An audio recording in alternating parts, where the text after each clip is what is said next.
Lista si dating Congresswoman na Franz Castro. Wherein kanina nga she confirmed na andun din siya sa hearing mga kabombo sa House of Representatives. Dating Congressman, nag-ACT Teachers Party List, Franz Castro. Ma'am, mayong gabi! Maayong gabi, Bombo Kevin, and to your supporters, no, to your listeners dyan sa radyo, Bombo Radyo Butuan. Okay. Ma'am, bilang dating mambabatas at bilang present din kanina sa House Committee on Justice, paano nyo, ma'am, sinuri ang naging unanimous vote ng House Justice Committee sa probable cause, ma'am? Well, kailangan nating ibigay yung the credit where the credit is due, no? Sa syempre sa chairman ng House Committee on Justice, kay Chairperson Jervil Luistro sa maayos na pagpapatakbo, no, ng hearing kanina. No, nakita natin yung sistematiko na pamamaraan niya para maabot yung naging desisyon ng mga miyembro ng Committee on Justice. Kaya naging unanimous yun. So, tingin ko doon yun, nakita natin yung summary nung last yung 4 hearings na pinisinta ng maayos, lalong-lalo na ni Representative De Lima as one of the endorsers na isa sa mga complaint.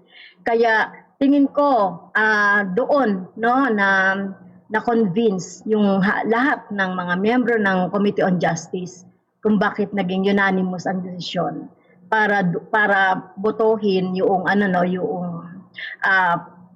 probable cause, no, may probable cause. So tingin ko ang credit ay buong mismo doon sa buong Committee on Justice na pinamumunuan ni Chairperson Luistro. Okay. Sa inyo po namang pananaw, sapat po ba ang ebidensyang nailatag upang umusad ang impeachment laban sa Vice Presidente? Bakit po?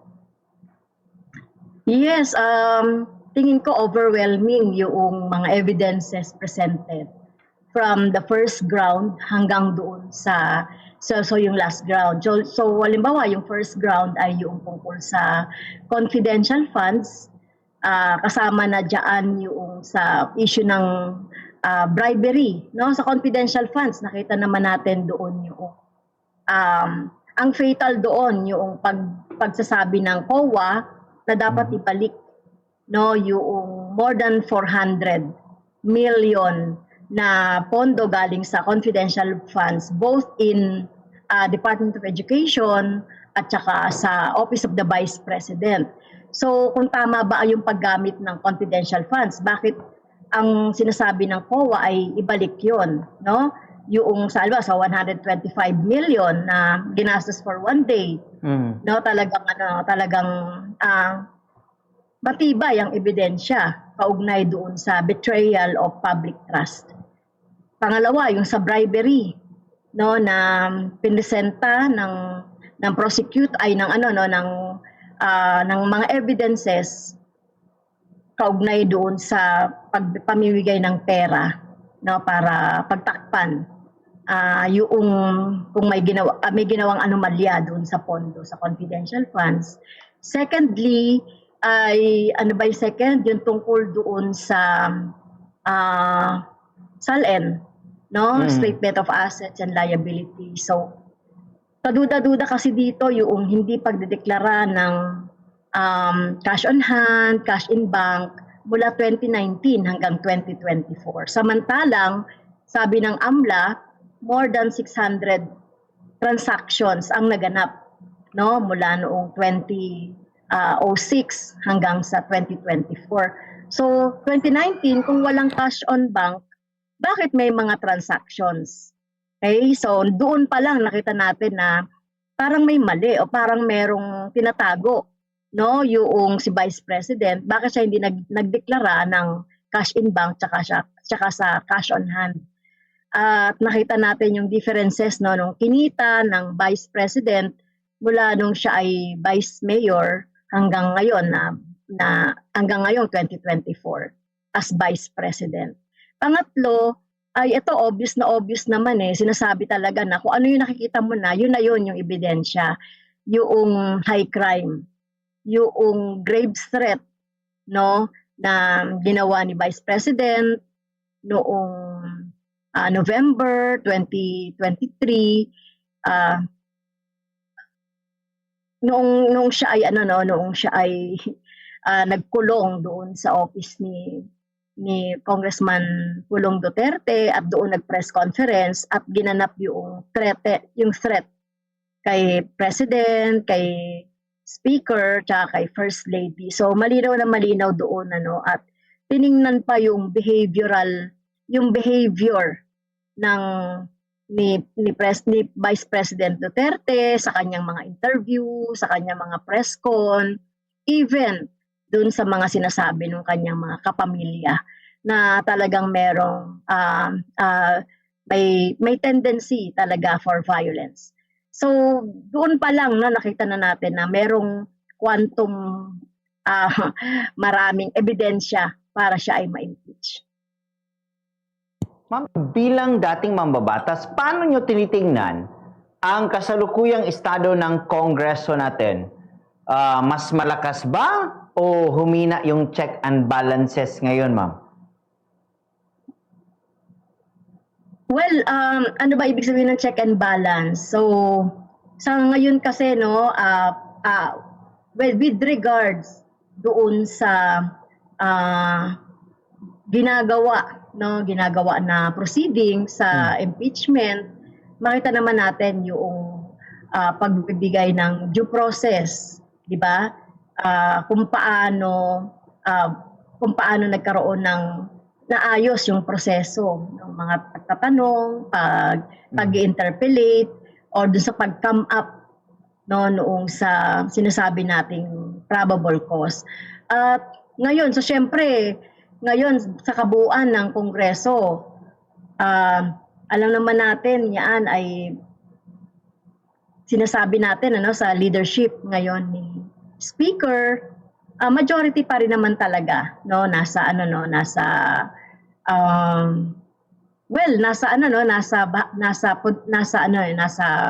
sinasabi natin na kakampi ng presidente, kasi ganoon naman ang nangyayari diyan sa Kongreso. Kung sino yung nasa pwesto, yun yung pumapanig. Ang tendency ng mga kongresista ay pumanig doon sa administration. Sa inyo din pong karanasan, bilang dating mambabatas, gaano kahalaga ang papel ng ebidensya kumpara sa political pressure po sa ganitong mga proseso, impeachment? Well, kahit na hindi naman sa impeachment o kahit na anumang hearing, mahalaga talaga na merong concrete na mga evidences, authentic na mga documents. Kung wala yun, yung magiging decision ng mga kongresista ay mamamali. Kaya napakahalaga talaga yung authenticity ng mga ebidensya. Ito yung video, nakita natin kanina na yung video na ipinalabas ng NBI ay talagang in-ensure nila yung authenticity nito. Yun ang mahalaga para hindi ito AI lang, gawa ng AI, or merong kagaya na sinasabi kanina ni Representative Marcoleta, splice, na pinabulaanan naman niya ng NBI. So mahalaga yun sa pag-determine talaga ng probable cause doon sa yung last ground kanina on grave threat at saka yung threat to security. So talagang napakahalaga niyan, hindi lang sa impeachment, maging sa lahat ng mga bagay na pinag-uusapan sa House of Representatives at sa buong Kongreso. Yeah. Sa tingin niyo po, ano yung epekto sa publiko kung ang isang opisyal ng gobyerno ay hindi dumadalo sa ganitong mga pagtining?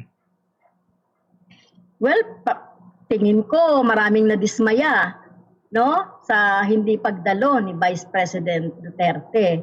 doon sa confirmatory hearing.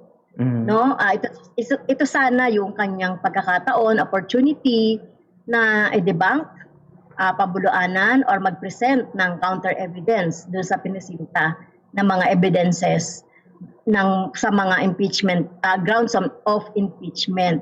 Kaya tingin ko, malaking malaking eye-opener ito, lalong-lalo na sa mga naguguluhan pa, or yung sinasabing pamumulitika lang yan, o yung sinasabing puro kasinungalingan, yung sinasabi ni Trillanes. So tingin ko ay magbubukas ng mata, no, sa mga taong bayan, no, kung alin ba talaga yung totoo na nangyari doon sa Pondo, tsaka yung mga ginawa ni Vice President Duterte. Okay. Ma'am, any reaction po na sa last part na ng hearing, kinonsolidate ang impeachment complaint sa isang artikulo na lang po? Well, tama naman yung ginawa ng ng Committee on Justice, no. Tingin ko in order yon, dahil dalawa nga yung impeachment complaint. Doon sa dalawang impeachment complaint, may similarity, no? Halimbawa, yung tungkol sa confidential funds, yung tungkol sa high crime, no, yung tungkol doon sa threat, and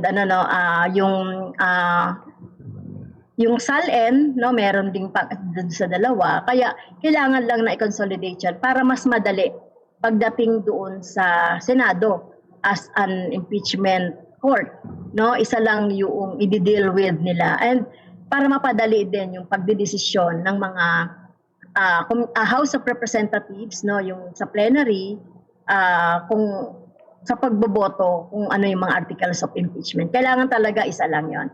Kasi parang katulad dyan doon sa mga bills na nakahain. Kung maraming bills na katulad noon, kailangan mo siya i-consolidate to come up with one substitute bill. So, ganun din yung ginawa sa impeachment. Dalawang impeachment complaint. Okay. Ma'am, ano yung ginagawa na ngayon? Di ba sabi kanina may hearing pa sa May 2? Ano yung posibleng mangyari sa May 2, ma'am? Well, sa May 4. May 4, ano ba May yung 4. mangyari sa May 4, sa Monday? Thank you, ma'am. Yun din yung pagbubukas ng session, no? Second regular session.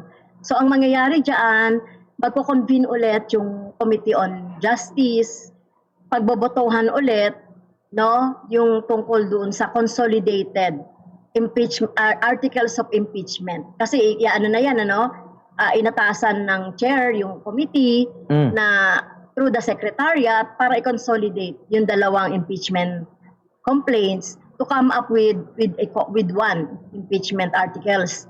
Kaya yun ang pagbobotohan nila sa May 4, yung mga membro ng Committee on Justice. And then, sinasabi na pagdating sa May 11, pagbobotohan na ito sa plenary. Pagbobotohan na siya sa plenary, ma'am, may articles of impeachment na yan? Yes, tama ka, Bambo Kevin. Isa na lang yun. No? Kasi consolidated na yun na impeachment articles. Tapos yun ang pagbobotohan na dapat makakuha ng at least 106 members ng House yung mag-approve doon sa impeachment articles para makaakyat ito, ma-endorse ito na speaker sa Senate. The number, kaya ba itong kunin? Well, ilan ba ang ngayon? More than 300, no? 318 yata o 315. So, 1/3 lang naman ang nire-require para makuha. Meron na kaninang 53. So, ilan ba sila? 53 na member ng Committee on Justice. Another 53 na lang, no, sa mga congressmen para makabuo ng 106. So, tingin ko, Bombo Kevin, kaya naman niya. Is there a need pa ba na magtanong ang mga congressman sa kanilang mga nasasakupang area, ma'am, for them before they will cast their votes? Well, ideally, no, Kevin, dapat ay kinukonsulta ng mga representative yung kanilang district, Mhm. at least representative lang ng kanilang district Mhm. para mag-guide sila doon sa kanilang boto. And of course, dapat kung magiging ideal ulit, dapat i-present ng ng kongresista kasi sabi naman before the plenary bibigyan naman ng kopya ang lahat ng member ng Committee on Justice, and I hope lahat ng mga miyembro ng House ay mabigyan din ng kopya nung approve na report, no, tapos ay pwedeng maikonsulta. So gano'n naman yung gano'n naman talaga yung idea. Okay. Ma'am, sakaling umabot sa Senado, ano ang dapat bantayan ng publiko sa magiging trial? Well, siyempre ang mga senador na natin yung magiging judges, no? At magkakaroon ng trial. So imaginein mo yung court na merong prosecutor, merong mga defense, mga abogado, no, respondent, si Vice President Sara Duterte. So ganun ang mangyayari diyan, iisa-isahin yung mga grounds for impeachment, no? At sabi naman doon sa rules at sa constitution, meron lang isa doon na articles of impeachment na mapatunayan na merong quantum of evidence o yung maraming mapapatunayan na talagang mapapatunayan na halimbawa yung betrayal of public trust at saka yung bribery, o meron lang isa doon sa mga grounds ay grounds na yon for impeachment. Hindi naman kailangan na lahat, no, yung mga grounds. Pero tingin ko iisa-isahin yan para magkaroon talaga ng maayos na desisyon ang mga senador natin. At ine-expect natin na yung ating mga miyembro ng House of Representatives na i-elect as prosecutor ay nandoon, no, para magtanong or magpresenta ng mga ebidensya na nakalap doon sa proceedings na nangyari dito sa House. So inaasahan natin sana ando doon as prosecutor, si chair, no? Sino pa ba yung mga iba pang mga abogado at mga active na nag-participate, no? Depende yan sa speaker at sa leadership kung sino yung iahalal nila as panel of prosecutors sa Senado. May mga bago na din dyan man pala, no? May mga bago na rin yung mga prosecutors. Meron din pala Bombo Kevin. Yes, ma'am. Pwede rin kasing mag-elect or ang House of Representatives ng private prosecutor. Okay. Ang ibig sabihin niyan, hindi siya kongresista, no? Pwede siya, alam mo kami sa Makabayan, pwede kaming mag-suggest ng aming ibibigay na pangalan to participate as private prosecutor para magkaroon ng aid, no, matulungan yung ating mga prosecutor na mga miyembro ng House of Representatives sa pagpipresent noong mga grounds. Pero ang pag-approve niyan, ma'am, under pa rin kuan pa rin sa Senate pa rin. Ng impeachment. So syempre yung prosecutors na gustong ipasok, ma'am. Ay, hindi ko lang masyadong sure, pero tingin ko kung ano yung ino-nominate, no, ng House of Representatives ay hindi naman yung tatanggihan ng Senado, no, yung mga panel of prosecutors. So katulad nung nangyari nung 19th Congress, meron na sana nakahanda ng mga panel of prosecutors at hindi na nga lang natuloy. So yun, hindi naman siya questionin siguro ng Senado. See. And sa nakikita nyo, ma'am, mahihirapan din ba mahirap ba patunayan ang ma'am, guilt sa probable cause? Ay, hindi pa, no? Kasi hindi naman trial yung naganap Okay. sa House of Representatives. No, tinitignan lang yung mga pwedeng mga ebidensya para mapatunayan yung grounds. Halimbawa yung bribery, no? Tinitignan na yun yung dapat na magkakaroon na diyan ng malaliman na pagtatanong. Yung sinasabi ng chairman yung probing questions, no? Depende sa mga prosecutors kung paano nila ipo-probe yung mga questions kasi dito sa level na ito ngayon sa House of Representatives, hindi pa yan talaga mga probing questions, mga confirmatory questions lang yan on the affidavit na ipinasa ng mga resource person or witnesses. Magaganap pa talaga yung counter, yung mga pagtatanong, parang sa korte, 'di ba? May prosecutor, tapos merong magkakaroon ng ang defense, magkakaroon siya ng counter questions, 'di ba? So mga ganon. So doon pa 'yan mangyayari sa Senate. So ang pagpo-prove pa ng ebidensya ay nasa Senate pa. Hindi wala sa ngayon. Okay. Ma'am, any reaction muna sa desisyon ng Supreme Court sa terminong forthwith na hindi na talaga sinasabing agad-agad ang forthwith na term base sa paglilinaw ngayon ng Supreme Court, ma'am? Kasi sa inyo yan, di ba? Yung sa inyo yan na case. Mukhang hindi ako sang-ayon with due respect sa desisyon ng Supreme Court, kasi kung pagbabatayan natin yung naging transcript of records noong nilagay ng mga framers ng Constitution, yung forthwith, maraming nagpaliwanag na mga framers ng Constitution na pag sinabing forthwith ay agad-agad dapat na hearing o dapat mag-form yung Senate ng court at magkaroon ng trial. Isa na naman ito na dapat na tignan ng ng ating mga mambabatas para sa legislation.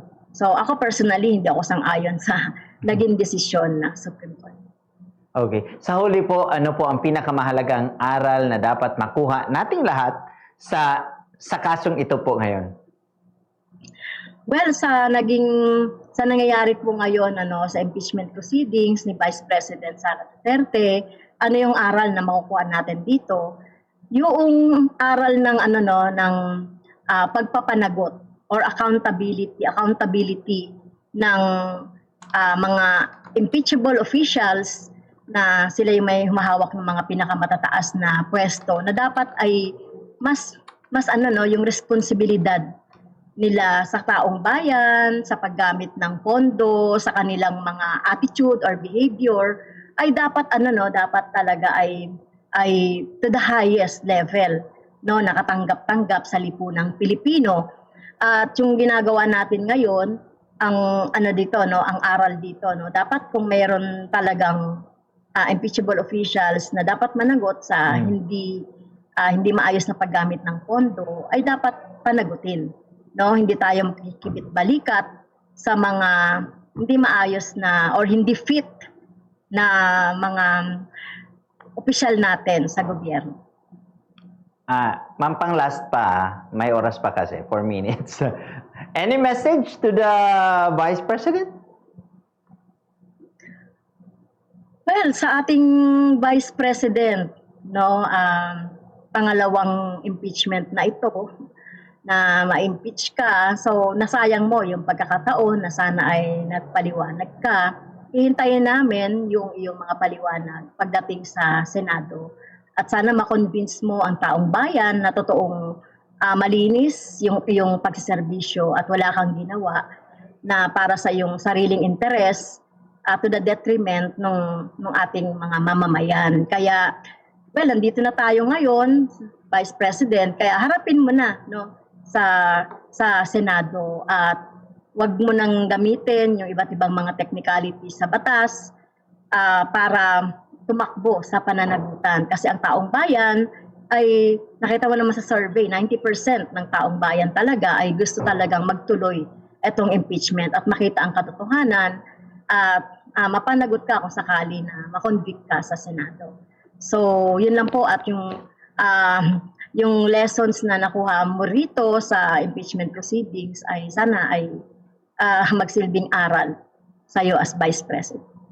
Okay, maraming salamat, former ACT Teachers Party List Representative Franz Castro. Salamat talaga ma'am sa time sa ngayon. Alam natin na kauwi nyo pa lang, traffic pa, and medyo pagod pero hindi nyo kami ay binigyan nyo kami dito ng time sa Bombo Radio, especially dito sa Butuan ma'am, para malaman kung ano yung mga pananaw niyo regarding sa nangyaring hearing sa House of Representatives po ma'am. Again ma'am, daghang kayong salamat. Salamat din, Bombo Kevin, sa Bombo Radio, Butuan. Si former Representative Franz Castro. 58 minutos na kalabay sa alas 7, ang takna sa gabi. Paminaon sa nato